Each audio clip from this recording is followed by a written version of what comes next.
He can cook a shoe and it'll taste delicious. You don't even have to bring your own, he says. And that's neat. It's Tom White. This is Teaching to the Test Pattern. What's up, buddy? This is Teaching to the Test Pattern. I'm Tom White, and this is part 2 of my conversation with Imry Halevi from Harvard University. And as a teacher, training professionals, one of my biggest concerns is that I am either not teaching students something that they need to know or wasting their time teaching them things they don't need to know. And in this conversation, Imry helps me narrow down what that is in his world and things that we should be teaching versus things that we shouldn't be teaching, as well as what he looks for in crew and the future of the technology that is going into live productions. And he talks about his experiences producing a Harvard University skiing contest on the side of a mountain and just the detail that went into that and the technology that went into that. Very, very cool thing that he did, and something that is thinking outside of the box. And that's why I was so blessed to have him come on, because he has that mindset, and I'm super excited that you get to hear that. I'm also super excited that I get to tell you about Amatrace. I talk about them at least once an episode, if not multiple times an episode. And I talk about them because I know they do good things, and I know that they are good people, and they're good friends. And if it weren't for them, I probably would not be continuing to do these shows. They've made it possible for me to streamline what I do. They give me input on new technologies that are coming out, and they're just all around good guys. And you got to go check them out. Amatrace.com, AMITRACE.com. I don't know what else I can sell you on with them right now, other than they are good guys who are going to do a good job for you as you look to build up or build out your video production program. Go check them out, AMITRACE.com.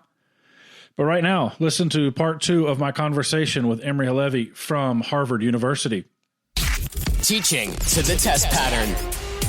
Going from the changes that we've undergone in the last several weeks to what do you see in the future? What's next in terms of technology?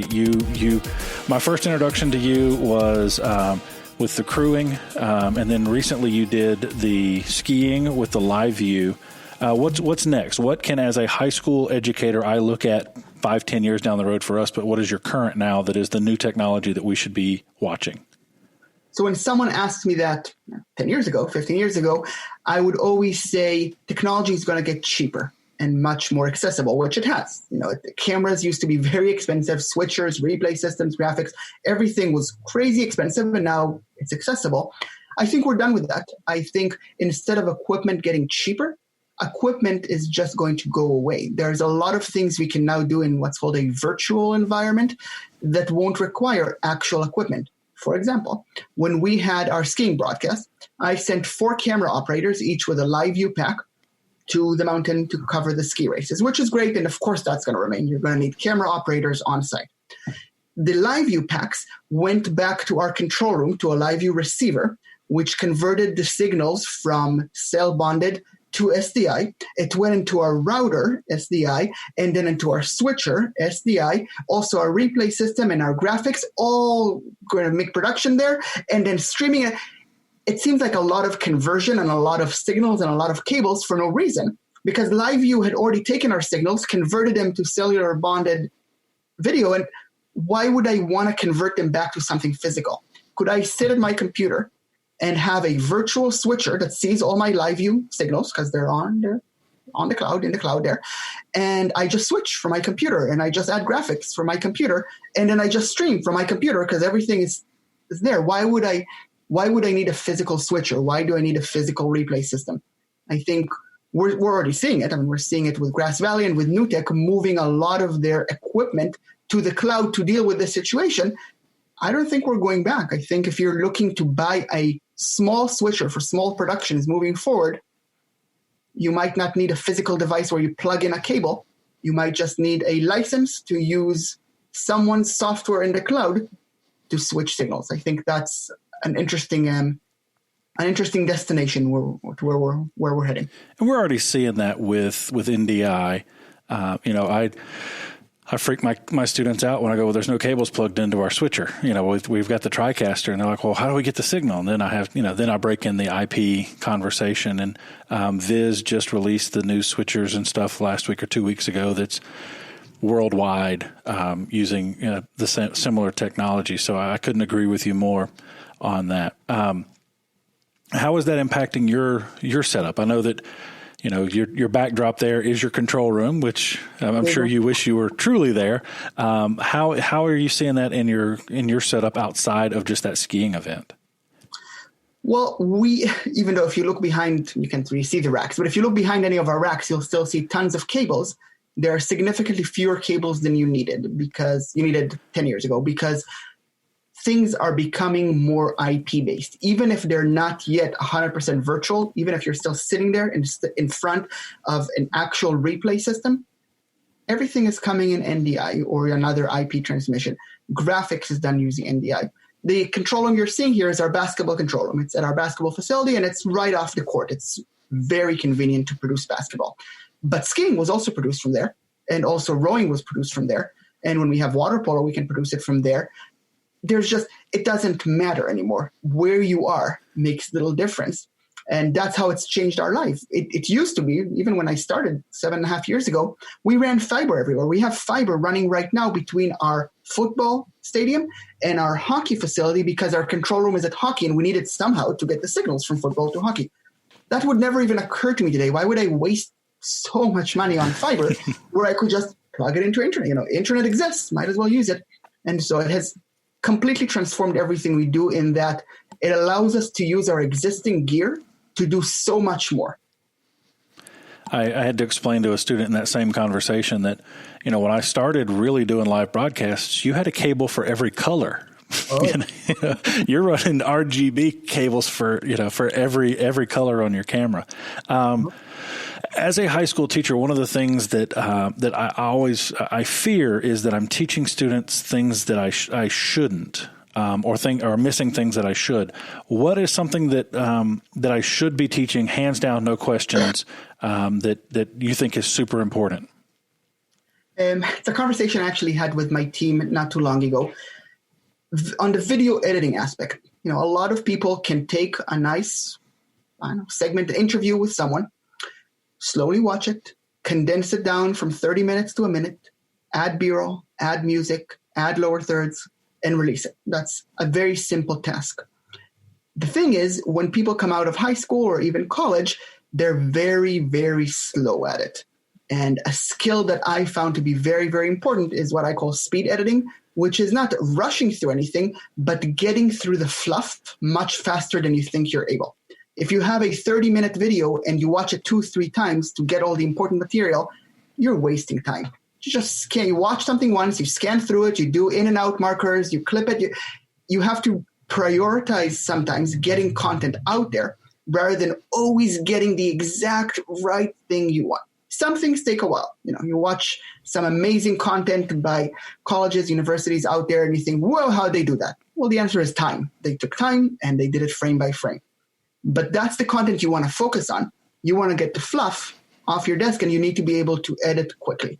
And that's a struggle. I haven't seen a lot of people who are able to just take something and say, hey, I will work on this today, and then by the end of the day, I'll have it done. Usually it's, 3 weeks from now, I'll finish editing this 30-minute. There's no 3 weeks. We have to move on. Absolutely. What are things that you're seeing people coming to you that they've been taught that we should file, we should not use anymore? I think people some students don't know the difference between planning a narrative shoot for a feature film and planning a shoot for a sports interview or a sports broadcast. For a narrative shoot on a feature film, you storyboard everything and you have a nice binder with your plan and you take time to mark where you want the cameras, and that's great. That's very important. But when you're talking about sports, any minute you waste is the story is going to be gone. The person is not going to be relevant anymore. The play is not going to be relevant anymore. And so you need to be able to, without planning too much, look at a room and say, I'm going to conduct an interview here. let me look at the background. Let's move the trash can out of the way. Let's move that water bottle out of the way. This is where the light is coming from. Let me fix the light. Let me cover some things. Let me conduct the interview, test the audio, and then move on. And I think that's a skill that people need. And what I'm hearing all the time, where I get students who are out of high school and coming to volunteer or work for us in our game day crew is, well, I really need to storyboard this. Really, really don't. We really just need to do this. Excellent. So as we start to wrap up, what are three things that you do that people don't know about in your role there at Harvard? Paperwork, I would say, is number one. There's a lot of, my job is mostly moving paper from one side of my desk to the other side of my desk and doing something in the middle. There's a lot that has to do with budgeting. People watch a broadcast on TV and don't realize that for ESPN, each of these basketball games cost tens or hundreds of thousands of dollars. And even on a college level, it still costs a lot of money. And someone has to figure out how to pay for it and what sponsorship goes with it and how do you get the crewing for it. So it's a lot of planning, all the planning that goes into a live broadcast, from budgeting to HR to, I'd say that's number one, the planning that goes into everything. Number two is hiring good people. There are a lot of people out there that think they can do this, a lot of people out there that want to do this. And you have to, as a manager, not just find good people, but find good people who are going to get along. Because you build a team with a certain character, and it's enough that you have one person who's a bad apple or just it doesn't click, has a different mentality, and it can ruin dynamic of a whole team. That's bad. And so as a manager or as someone who's hiring, it's your responsibility to find people who would work well together and all know to work towards the same goal. And then number three is it's much more important to work behind the scenes than in front of the scenes or in front of the camera. So many people apply to jobs with us, say, "Oh, I'd love to be a sideline reporter for your football games." Fine, but someone has to run camera for volleyball or for field hockey. There's a lot more opportunities to work behind the scenes and a lot of opportunities to be creative behind the scenes. Just because you're working camera doesn't mean you've given up the creative part of your life. There's so much creativity you can bring to your role, whatever the role is in live production. And that's something I often have to convince people of and say, sure, you want to be a play-by-play guy? That's great. And I fully support that. And maybe one day you'll do that. But we don't need that right now. Our team is full. I do need a nice graphics operator. And you're clearly knowledgeable about sports. That will serve you well as you work on graphics. Are you interested? As you talk about hiring people, what is something that stands out to you first to someone who should be on your team? Someone who's not afraid to get their hands dirty. Someone who doesn't think they're above anything at all, because a lot of our work is manual labor. You have to run cables. You have to get out there and do things in the dirt, in the rain, in wherever you are. And so someone who doesn't shy away from that. And also, and it's funny to say, but I look for people with a sense of humor, because we're there long hours, lots of days. And if you're very, very serious, that's fine. But it's really going to help you, and it's going to help the people you work with if you can just smile and you can take everything with, find the humor in everything. We take our job very seriously, but we don't take ourselves very seriously. We laugh at ourselves, laugh at each other. And I think if I hire people like that, it just helps the group dynamic and helps them work through the difficulties. One of the things that I try to I don't know how to do it with my students, and I probably don't do a good job of that, is explain that you're going to make mistakes, and you're going to make big mistakes, and it's how you respond to that really truly matters. What would you say to someone thinking about getting into sports or video production at this point in time? I think don't feel bad if you get a rejection letter from your first, second, or 20th place you apply, especially now. This is a really, really difficult time because there are hiring freezes and spending freezes all over the place. I would say no job is too small. If you get an opportunity to be just a utility on a TV crew, that's great. It goes right there on your resume. Also, don't sell yourself short. I've hired tons of people with no video production experience, but the experience they've proven that they excelled at. I love people who have waiters or waitresses experience, because it means, A, they can remember lots of things. That's great. And B, it means that someone can stand there and shout at them for something that's clearly not their fault. There's a hair in their soup or whatever, and they can take it and they can just stay professional and move on with their job and not let it get to them. And that's very, very important. As you said, mistakes are going to happen. We're not doctors. No one's going to die. You put up the wrong graphic. You just move on. I've had people who tend to have everything snowball in their head. Oh, I put up the wrong graphic. That means I'm going to mess up the next graphic, and then I'm going to mess up the whole broadcast, and then I'm going to get fired, and I'm not going to have money, and what am I going to... You just made a typo on a graphic. Let's scale it way back, and let's keep our feet grounded. And that's... Sometimes you find that in people, and sometimes you have to teach that in people. It's not that everyone knows how to do that. Sometimes people have to come up with techniques of taking a breath and realizing everything is going to be okay. But that's important to demonstrate, even in an interview as you're applying. Say, hey, I realize that there are proportions and there are things that are really important and things that are not, and I know how to tell the difference. Excellent. One of the things that you've touched on a couple of times that I want to drive home for the students who are watching this and the teachers that are listening is just taking that chance and knocking on the door, so to speak. How often has that happened where someone has come to you and has no experience, but they were not afraid to just knock on the door, so to speak, and ask for a job? Does that happen regularly? All the time.